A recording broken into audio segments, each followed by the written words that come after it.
अस्सलाम वालेकुम डॉक्टर रिफ़त, कैसी हैं आप?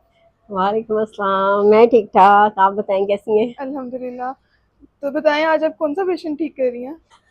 अच्छा चलें, ये हमारे पास पेशेंट है नी कॉन्ट्रैक्चर के। इनको टिबिया का फ्रैक्चर हुआ था हम्म। और अब तो वो हील अप हो गया है। 6 मंथ बैक था इनका। तो इंटरनल फिक्सेशन नहीं थी इनकी, हम्म। सिर्फ एक्सटर्नली इनको प्लास्टर ऑफ पेरिस लगा था, लेकिन उसकी वजह से मूवमेंट कम रखने की वजह से, टांग बिल्कुल स्ट्रेट रखने की वजह से इनको नी का कॉन्ट्रैक्चर बन चुका है। ये स्टूडेंट हैं, यूनिवर्सिटी जाते हैं, तो काफ़ी मुश्किल हुआ हुआ इनके लिए ना हर चीज़ को वो मैनेज करना। हमारे पास ये राउंड अबाउट 15 डेज से आ रहे हैं और इनका रीहैब प्लान जो है उसमें फिजियोथेरेपी में हमारा यही है कि जो इनकी मूवमेंट्स चली गई हैं, जो रेंजेस लिमिटेड हुई हुई है, हमने उनको कवर करना है। लेकिन रेंजेस तब कवर होंगी जब इनके मसल स्ट्रेंथ में होंगे। अब होता क्या है कि स्ट्रेचिंग पे स्ट्रेचिंग लगाई जा रहे हैं, पेशेंट को स्ट्रेचिंग पे स्ट्रेचिंग होती है। ऑलरेडी मसल्स जो होते हैं ना वो एंटी ग्रेविटी वर्क नहीं करते। जब वो प्लास्टर ऑफ पेरिस में रहते हैं, स्ट्रेंथ कम हो जाती है, एंटी ग्रेविटी कम नहीं हो रहा, मसल्स वीकनेस में गए होते हैं। जब भी रिहैब प्लान चलेगा, हमारा ज्यादा जो मेन फोकस होता है वो स्ट्रेंथनिंग पे होता है। आपके मसल स्ट्रेंथन होंगे तभी आप स्ट्रेचिंग वाली साइड पे जा सकते हैं। साइड बाय साइड चलेगी, हम स्ट्रेंथनिंग भी करेंगे, स्ट्रेचिंग भी करेंगे, ताकि रेंज के साथ साथ मसल्स की जो स्ट्रेंथ है ना वो भी हम कवर करते जाएं। अल्ट्रासोनिक थेरेपी अप्लाई कर रही हूँ, जो कि अंदर की इन्फ्लेमेशन को, पेन को, स्टिफनेस को जो है वो कवर करेगी। ठीक है, उससे ये होगा कि जो ज्वाइंट हैं, जो मसल्स हैं, लिगामेंट्स हैं, ये बोनी प्रोमिनेंस को हम अवॉइड करेंगे। मस्कुलर एरिया पे हमने इसको अप्लाई करना होता है। उससे ये होगा कि इनकी पेन, स्वेलिंग, इन्फ्लेमेशन वो काफी हद तक रिड्यूस हो जाएगी। जब हम इनके ऊपर स्ट्रेचिंग अप्लाई करेंगे तो ये उसको बियर कर लेंगे, मतलब बहुत ज्यादा पेनफुल नहीं होगा। पेन तो होगी इनको, क्योंकि कॉन्ट्रेक्चर बना हुआ है, हार्ड कॉन्ट्रेक्चर है, बोनी कॉन्ट्रेक्चर है। कॉन्ट्रेक्चर की आपको पता है कितनी टाइप्स हैं, सॉफ्ट होता है, बोनी होता है, आगे फर्दर उनकी डिवीजन है। इनका हमारे पास बोनी कॉन्ट्रेक्चर बना हुआ है, जिसको हमें वर्कआउट करवा के सही करवाना है। ठीक है, इसके बाद मैं अप्लाई कर दूंगी इंफ्रारेड 10 मिनट्स के लिए। वो भी रेज हैं जो कि मसल्स को वार्म अप करेंगी, वेजोडाइलेटेशन करेंगी, उस एरिया का ब्लड सर्कुलेशन एनहांस करेंगी, जिसके साथ ये होगा कि इनका पेन, स्वेलिंग, इन्फ्लेमेशन, इनका pain, swelling, inflammation with the passage of time वो भी कवर होता जाएगा। अच्छा, जो इंफ्रारेड है वो हमारे पास सुपरफिशियल हीट है, सेव होती है। अलबत्ता इनका तो कोई इंटरनल फिक्सेशन है नहीं है, कोई इम्प्लांट नहीं है। आप हीटिंग पैड अप्लाई कर सकते हैं, आप सोनिक आराम से अप्लाई कर सकते हैं, डायथर्मी, हर हीटिंग जो डीप है वो इस कंडीशन में अप्लाई कर सकते हैं। बट अगर अंदर कोई छोटा सा भी पिन, वायर, इम्प्लांट होता, आप डीप हीट नहीं अप्लाई करेंगे। रेजोनेंस क्रिएट होता है तो वो पेनफुल भी होगा और वो डेंजरस होता है।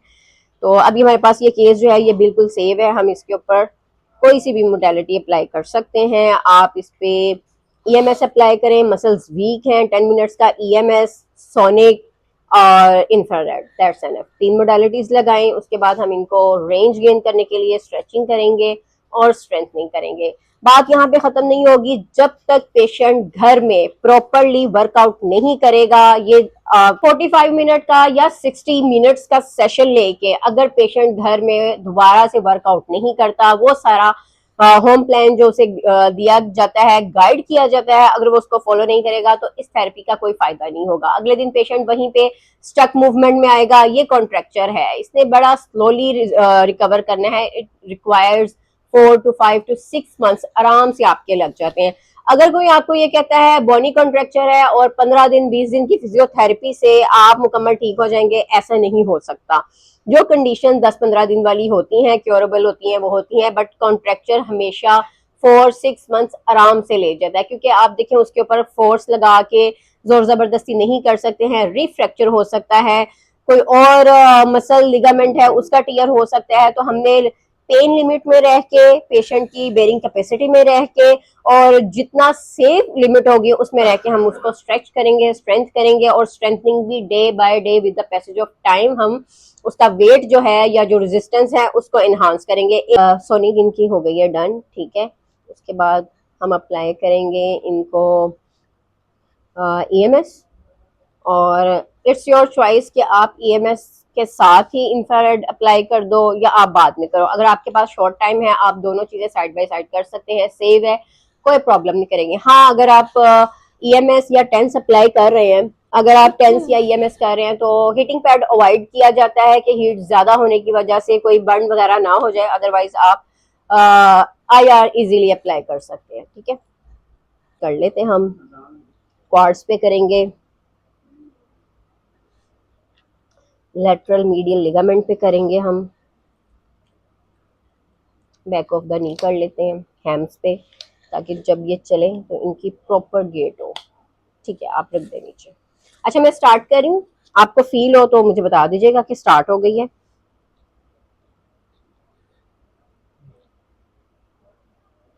हो गई है, ज्यादा लगे तो बताइएगा मुझे।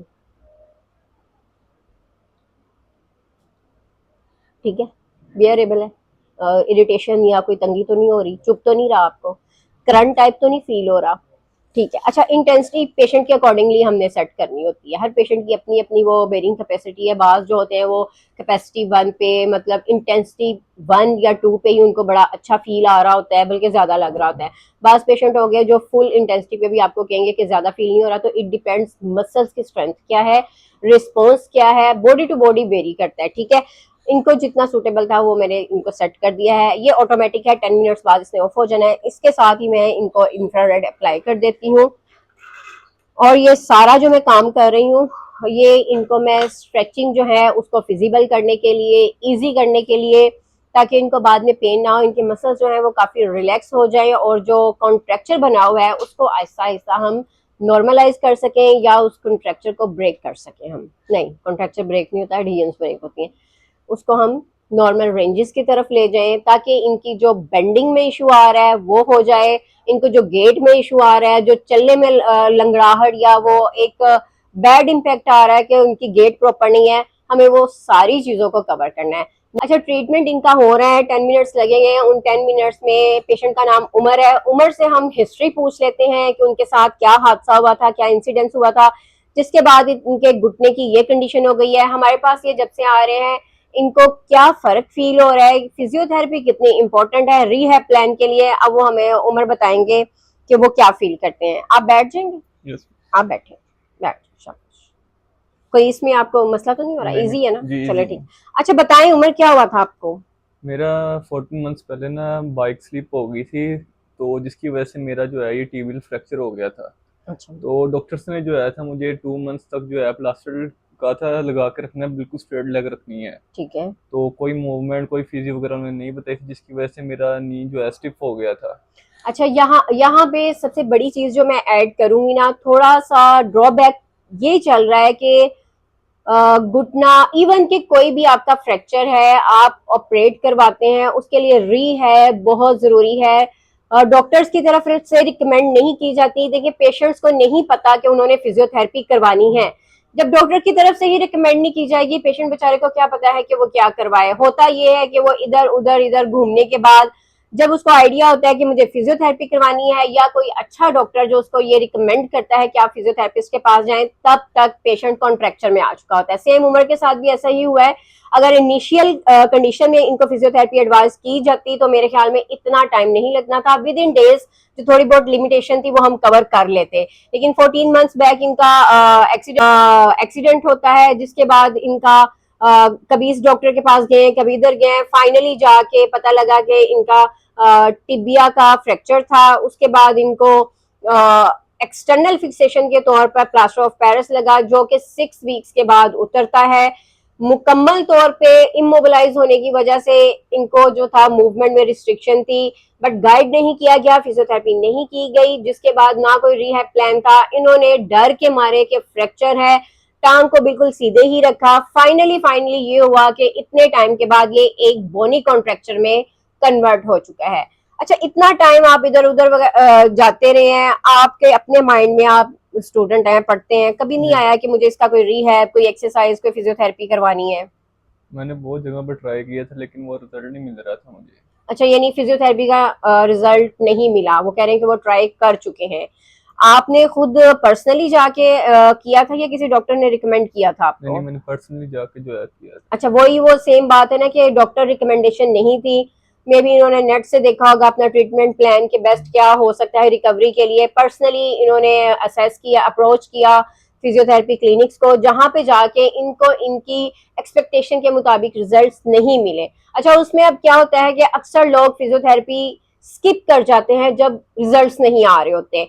उसमें एक अच्छे फिजियोथेरेपिस्ट का रोल है गाइड करना पेशेंट को वेरी फर्स्ट डे पे कि आपका टाइम ड्यूरेशन इतना होगा। अगर आप फॉल्स होप देते हैं कि 10 डेज में ठीक हो जाएगा, जो कि नहीं होता, पेशेंट डिसअपॉइंट होगा, पेशेंट का एक तो ट्रस्ट लेवल भी खराब होगा। लिहाजा आपने प्रॉपरली गाइड करना है। पेशेंट का जितना टाइम होगा आप उसको डे 1 पे बता देंगे कि इतना लग सकता है, रफ आइडिया दे देंगे।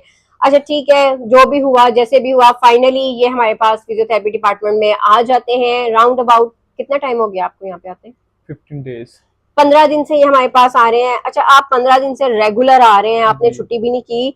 ऐसा क्या है कि आप ट्रीटमेंट से सेटिस्फाइड हैं? क्या आपको इम्प्रूवमेंट फील हुई है, या सिर्फ एक आप अपने वो कहते हैं मेंटली सेटिस्फाइड होने के लिए कि आप आ रहे हैं तो चले हो सकता है फर्क पड़ जाए? आपने ऑनेस्टली हमें बताना है कि 15 डेज में आपको इसमें कुछ थोड़ी बहुत फर्क, कुछ बेहतरी क्या फील हो रहा है, आप शेयर करें। मुझे 15 डेज हो गए यहाँ पर आते हुए, तो मेरी इस सेशन की वजह से जो है मेरी रेंज भी काफ़ी बढ़ी है और इम्प्रूवमेंट भी काफ़ी आई है। अच्छा ठीक और है, चलने में मुझे जो पहले इशू होता था वो भी जो है काफ़ी बेहतर हो गया। मतलब आपको लगता है कि 14 महीने का जो प्रॉब्लम था 15 दिन में ही आपको उसमें इम्प्रूवमेंट नजर आ यस। रही है। ये एक वैलिड पॉइंट है कि अगर आप सही टेक्निक, सही ट्रीटमेंट, सही मोडालिटी का सिलेक्शन करेंगे, प्रॉपर वे में एक्सरसाइजेस करेंगे तो उसका रिजल्ट आपको जरूर मिलता है। 15 डेज बहुत होते हैं कि आपको एटलीस्ट 5-10% जो है वो इम्प्रूवमेंट नजर आ जाती है। अगर नहीं आ रही है तो कहीं ना कहीं कोई कमी है, मोडालिटीज प्रॉपरली यूज नहीं की जा रही हैं, स्ट्रेचिंग टेक्निक गलत हो सकती है, स्ट्रेंथनिंग जो है वो अकॉर्डिंग टू पेशेंट वेट या कैपेसिटी नहीं लगाई जा रही है। अगर पेशेंट पर्सनली घर में उल्टे सीधे एंगल्स में और वो चीजें जिनसे आपको अवॉइड कराया जाता है, पेशेंट घर में वही ट्राई करते हैं। आपको मना कर दिया गया है कि आपने नीचे नहीं बैठना, कमोड यूज करना है। पेशेंट बार बार नीचे बैठ के देखेगा कि मैं ठीक हुआ कि नहीं हुआ। उसमें क्या होता है, लिगामेंट मसल्स वीक हैं, आप ओवर स्ट्रेच कर रहे हो। एक दफा किया ठीक है, 2 दफा किया ठीक है, लेकिन जब आप उसको बार बार रिपीट करेंगे वो पेनफुल हो जाएगा, जो कि आपको लगेगा फिजियोथेरेपी करवाई थी, पेन बढ़ गई है। ऐसा नहीं होता। आपने भी प्रॉपर कम्युनिकेट करना है बीइंग अ पेशेंट। अगर आप डॉक्टर को अच्छे से फॉलो करते हैं, आपको उसका पॉजिटिव फीडबैक जरूर मिलता है। तो अभी इनका मोडालिटी डन हो गया है, सोनिक की है, टेंस और आईआर मैंने लगा दिया था। अब हम इनकी स्ट्रेचिंग की तरफ चलेंगे और मैं एक दफा आपको रेंजेस भी दिखा दूंगी। आप उल्टा उठिए,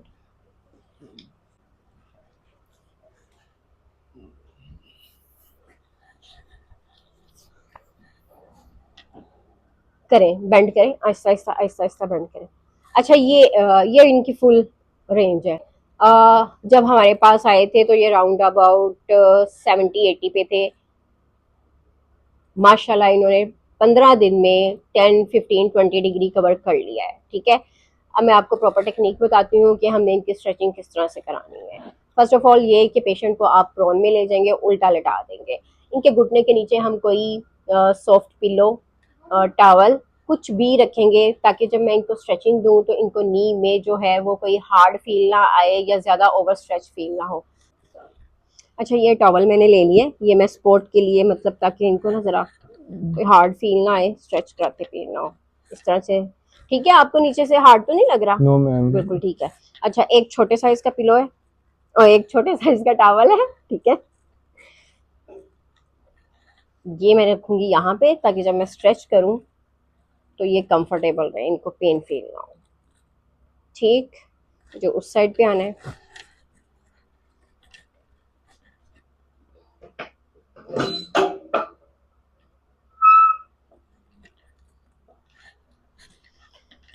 एक हाथ से सपोर्ट मैं टॉवल पे ले लूंगी और ये अब मैंने इनको स्ट्रेच करना है। जो लेग है वो इनकी जो है वो फिक्स हो गई है, सपोर्टेड हो गई है। अब मैंने मूवमेंट गेन करनी है। यहाँ से ये देखिए मैंने थोड़ा सा बॉडी वेट शिफ्ट किया है और ये मैं इनकी रेंज ले रही हूँ। 1 2 3 4 5 6 7 8 9 10। अच्छा, जहां पे आपको शदीद पेन फील हो ना कि बेयर नहीं हो रहा, आपने मुझे वो लेवल बता देना। ठीक है, ठीक है। अब टांग को मैं स्ट्रेच कर रही हूँ, ताकि इनकी जो नी फ्लेक्शन है वो इम्प्रूव हो।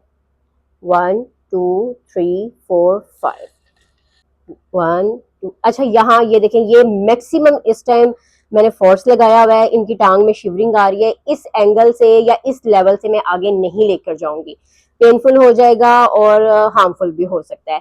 यहीं पे रोक के मैं 10 सेकंड का स्टे दूंगी। 1 2 3 4 5 6 7 8 9 10।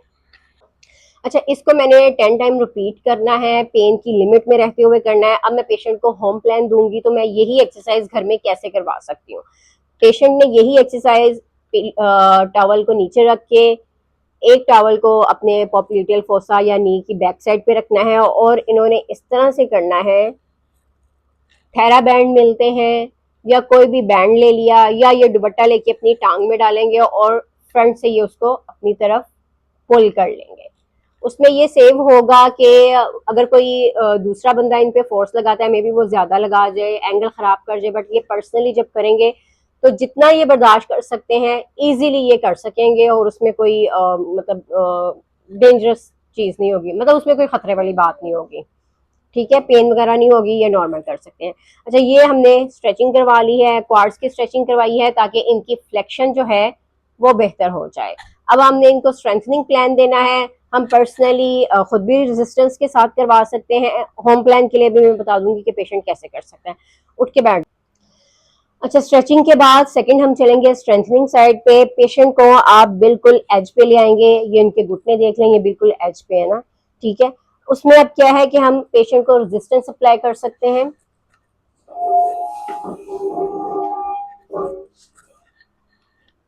अपनी टांग को सीधा करना है, ठीक है। अभी नहीं, अभी नहीं, अभी नहीं करें। पेशेंट ने टांग को ऊपर उठाने की कोशिश करनी है। हमारी रेजिस्टेंस या कोशिश ये होगी कि ये टांग को ऊपर ना लेके जाएं। रेजिस्टेंस उतनी लगानी है जो पेशेंट बेयर कर सके, इतनी जोर की नहीं लगानी, कोई जबरदस्ती वाला हिसाब नहीं करना, जैसे कहते हैं कोई कुश्ती नहीं हो रही है यहाँ पे। सिर्फ उतनी रेजिस्टेंस लगानी है जो आपको समझ में आ जाए कि मसल्स इतनी बेयर कर सकते हैं, इसके बाद नहीं होगा, ठीक है। चलें जी, उठाएं, उठाएं, उठाते जाएं, उठाएं, और ऊपर और ऊपर और ऊपर। अच्छा, मैंने कांस्टेंट रेजिस्टेंस रखी है। कांस्टेंट रेजिस्टेंस का मतलब ये है कि 0 से लेके जहां तक इनकी रेंज आएगी मैं एक ही रेजिस्टेंस रखूंगी। ऐसा नहीं है कि यहाँ पे डिफरेंट, यहाँ पे ज्यादा, यहाँ पे कम। कांस्टेंट रेजिस्टेंस के साथ करूंगी। जैसे जैसे इंप्रूवमेंट आएगी रेजिस्टेंस में चेंज करूंगी, इनर रेंज में, आउटर रेंज में, जैसे जैसे मसल्स की स्ट्रेंथ गेन होगी। अभी मेरी एक ही चलेगी 0 से जहां तक ये मैक्सिमम ले जाएंगे। चलो, आते जाएं, आ जाएं, और जहां तक आपसे टांग लाई जाती है आ जाए। शाबाश, और आ जाए, आते जाए। गुड। ये इनकी मैक्सिमम रेंज है, तो जो कि तकरीबन एक्सटेंशन इनकी फुल्ली है। इसमें मैंने रेजिस्टेंस अप्लाई की हुई है जो पूरे टाइम में सेम रही है। 10 सेकेंड होल्ड दूंगी यहाँ पे। 1 2 3 4 5 6 7 8 9 10। रिलैक्स, बिल्कुल 0 पे, ठीक है। थोड़ी सी टांग को ऐसे मूव करें। This is relaxation, anti gravity work हो रहा है, ठीक है। पेंडुलर मूवमेंट करवा रही हूँ ताकि स्ट्रेंथनिंग या रेजिस्टेंस या फोर्स अप्लाई करने के बाद जो मसल्स में फटीग आई है, पेन आई है वो क्लियर हो जाए, और जब ये दोबारा से स्टार्ट करें तो मसल्स जो है वो बिल्कुल 0 या फ्रेश लेवल पे आए। तो ये 2 एक्सरसाइजेस मैंने आपके साथ नी कॉन्ट्रैक्चर के लिए शेयर की हैं, जिसमें स्ट्रेचिंग करवाई है और स्ट्रेंथनिंग प्लान दिया है। घर में ये किस तरह से कर सकते हैं? अच्छा, घर में करने के लिए आप वेट का यूज कर सकते हैं। तो आपने क्या करना है, आप इस तरह से वेट लगा सकते हैं।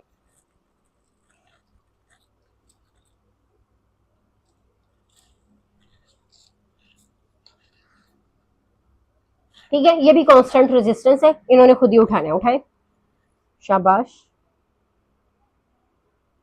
10 सेकेंड होल्ड देंगे, उसके बाद आप इसको छोड़ देंगे। अगर आपके पास घर में वेट अवेलेबल नहीं है तो आप किसी भी जैसे वो एक होता है ना, रेत की थैली बना सकते हैं। ½ kg है, ½ kg आप उसको कर लें और उसको किसी ऐसे पैक में डाल लें जिसको आप रैप कर सकें या आपके लिए कैरी करना आसान हो। उस वेट को with the passage of time आप बढ़ा सकते हैं, वो आसान तरीका है घर में करने के लिए। अगर आप ऐसी जगह पे हैं जहां पे आप सैंड बैग भी नहीं बना सकते हैं, उसके लिए आपने क्या करना है, आपने अपनी ही ये वाली टांग को इस पर क्रॉस कर लेना है, इस टांग को ऊपर लाएंगे और इसको आप रेजिस्ट करेंगे, स्टॉप करेंगे ऊपर आने से। एक ही फोर्स रखनी है आपने, लेके आए जरा, ठीक है। ये देखें, नीचे वाली टांग ऊपर ला रहे हैं, ऊपर वाली टांग से ये फोर्स कर रहे हैं या रेजिस्ट कर रहे हैं, तो ये इनके मसल्स के स्ट्रेंथनिंग की तरफ जाएगा। बिल्कुल मैंने आपको आसान तरीके बता दिए हैं होम प्लान के लिए कि अगर आपके पास वेट बैग नहीं है, आप सैंड बैग यूज करें, वो भी नहीं है तो आप अपनी ही टांग के वेट से इस चीज को कवर कर सकते हैं। उम्मीद है वीडियो आपको पसंद आई होगी। वीडियो को कमेंट करें, लाइक करें, शेयर करें और अपना फीडबैक जरूर दें, ताकि जो इस तरह के लोग हैं जिनको आइडिया ही नहीं है कि रिहैब क्या है या फिजियोथेरेपी कब स्टार्ट करानी है, वो टाइमली पहुंचे और टाइमली अपने आप को कवर कर सकें। Thank you so much.